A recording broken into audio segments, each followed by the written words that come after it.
अग्रणी जनपदों में बलरामपुर का नाम भी लिखा जा रहा है। बहनों और भाइयों, ये तो भारतीय जनता पार्टी की विकास की गाथा है, लेकिन साथ साथ ये समाजवादी पार्टी और कांग्रेस का गठबंधन देखो क्या कर रहे हैं। इनके द्वारा क्या क्या गुल खिलाए जा रहे हैं, इनके कारनामों को तो देखो।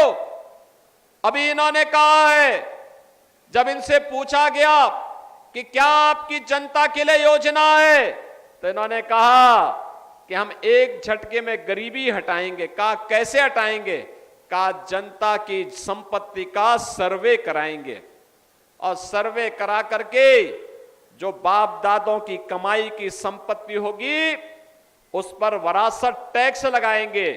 विरासत टैक्स का मतलब उसमें से आधी प्रॉपर्टी ये लोग ले लेंगे और लेकर के फिर घुसपैठियों को, बांग्लादेशी घुसपैठी, पाकिस्तानी घुसपैठी होगा और किसी और देश से कोई घुसपैठी मुसलमान आया होगा, उसको ये लोग बांटने का काम करेंगे। लेकिन चिंता की बात नहीं, भारतीय जनता पार्टी इनके मंसूबों को पूरा नहीं होने देगी।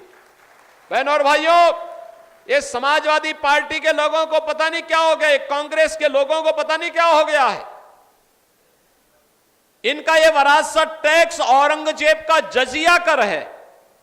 औरंगजेब का नाम आपने सुना होगा, मुगल काल का सबसे क्रूर बादशाह माना जाता है। अयोध्या में राम मंदिर इसने तोड़ा, काशी में काशी विश्वनाथ का मंदिर इसने क्षतिग्रस्त किया, मथुरा के मंदिर को क्षतिग्रस्त इसने किया और लगातार देश के अंदर हिंदुओं को अपमानित करने का एक काम करता था। लेकिन इसने हिंदुओं के धर्मांतरण करने के लिए जजिया कर लगाया था, जजिया कर। और कांग्रेस समाजवादी पार्टी का ये विरासत टैक्स औरंगजेब का जजिया कर है, जजिया कर। और इसीलिए औरंगजेब, कोई मुसलमान भी अपने पुत्र का नाम औरंगजेब नहीं रखता, क्योंकि औरंगजेब ने सत्ता के लिए पहले अपने भाई की हत्या की और फिर अपने भाई की हत्या के बाद उसने फिर अपने बाप को जेल में बंद कर दिया। इसलिए कोई मुसलमान भी डर के मारे अपने पुत्र का नाम औरंगजेब नहीं रखता। लेकिन ये समाजवादी पार्टी और कांग्रेस की पार्टी में अब लगता है कि औरंगजेब की आत्मा घुस गई है, जो आप लोगों पर वह विरासत टैक्स लगाने का प्रयास कर रहा है। क्या ये विरासत टैक्स देंगे क्या आप सपा और कांग्रेस को? बहनों और भाइयों, ये नहीं देना चाहिए, कतई नहीं, विरोध होना चाहिए, क्योंकि यह देश हमारा है। भारतीय जनता पार्टी मोदी जी के नेतृत्व में जनता जनार्दन की सेवा कर रही है। इसमें भेदभाव नहीं है, सबका साथ और सबके विकास के भाव के साथ कार्य हो रहा है। आपने देखा होगा जितनी योजनाएं मोदी जी के नेतृत्व में भारतीय जनता पार्टी सरकार ने दिया है, इसमें किसी के साथ भेदभाव हुआ है क्या? किसी प्रकार का भेदभाव हुआ है क्या? जब भेदभाव किसी के साथ नहीं है तो बहनों और भाइयों, फिर हमें भी इस बात को ध्यान में रखना होगा कि हम भी किसी के साथ कोई जो भेदभाव करने वाले दल थे, जो चेहरा देख करके करते थे। क्या कहा था डॉक्टर मनमोहन सिंह जी ने जब वो प्रधानमंत्री थे और समाजवादी पार्टी सपोर्ट कर रही थी उस सरकार को? उन्होंने कहा था कि देश के संसाधनों पर पहला अधिकार मुसलमानों का है। अरे हमारा गरीब कहां जाएगा? हमारा दलित कहां जाएगा? हमारा थारू कहां जाएगा? हमारा गौड़ कहां जाएगा? कुर्मी कहां जाएगा? यादव कहां जाएगा? अन्य जाति के लोग कहां जाएंगे? लेकिन इनको मुसलमानों की चिंता थी, इन गरीबों की चिंता नहीं थी। आज जब ये लोग सत्ता से बेदखल कर दिए गए हैं, अब छटपटाहट है इन लोगों में, और इस छटपटाहट का जवाब फिर आपके पास है। और जवाब आपके पास है। जिन लोगों ने आपको विकास के लिए तरसाया था, जिन लोगों ने पानी के लिए तरसाया था, जिन लोगों ने बलरामपुर को एक पिछड़ा जनपद बनाया था, अपने वोट से उनकी जमानत जब्त करने का काम आप करवाइए। करेंगे? करेंगे? 25 मई को चुनाव है और लोकसभा के लिए श्री साकेत मिश्रा भारतीय जनता पार्टी के प्रत्याशी के रूप में आपके बीच में है। बहनों और भाइयों, साकेत मिश्रा लोकसभा के लिए हैं और ये आपका शैलेश कुमार सिंह सैलू, ये आपके पूर्व विधायक हैं। उपचुनाव में फिर से आपके प्रत्याशी के रूप में आपके बीच में है। चुनाव जिता के भेजेंगे इन लोगों को, चुनाव जिता के भेजेंगे। देखो 24 मई तक आप प्रचार कर सकते हैं, 24 मई तक। 25 मई को वोट होना है, वोट पोल करेंगे आप।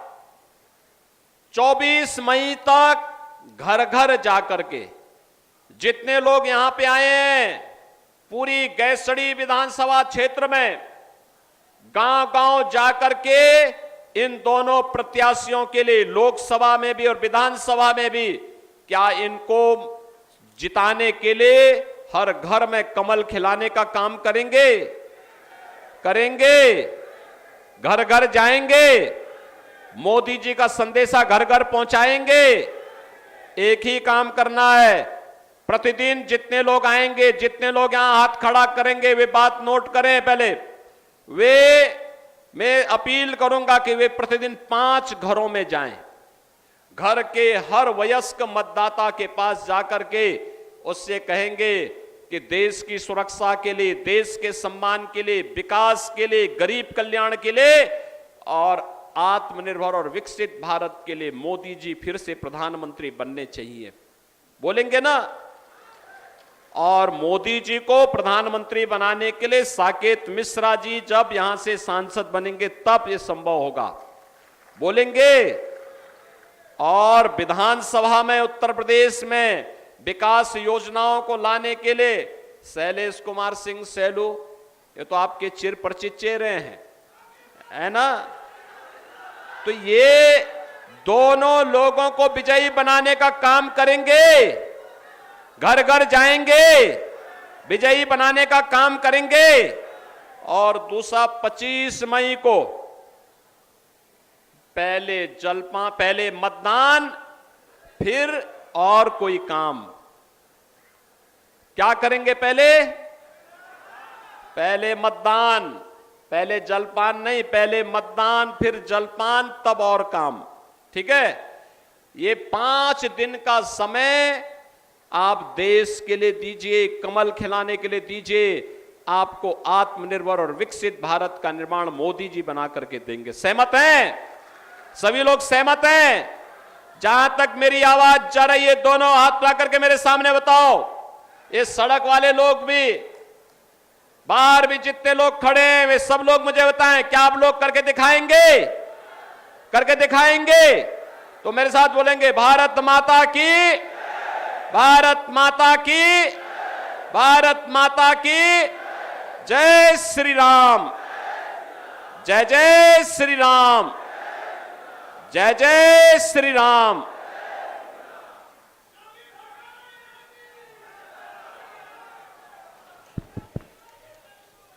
बहुत बहुत धन्यवाद। महाराज जी निश्चित भी आपको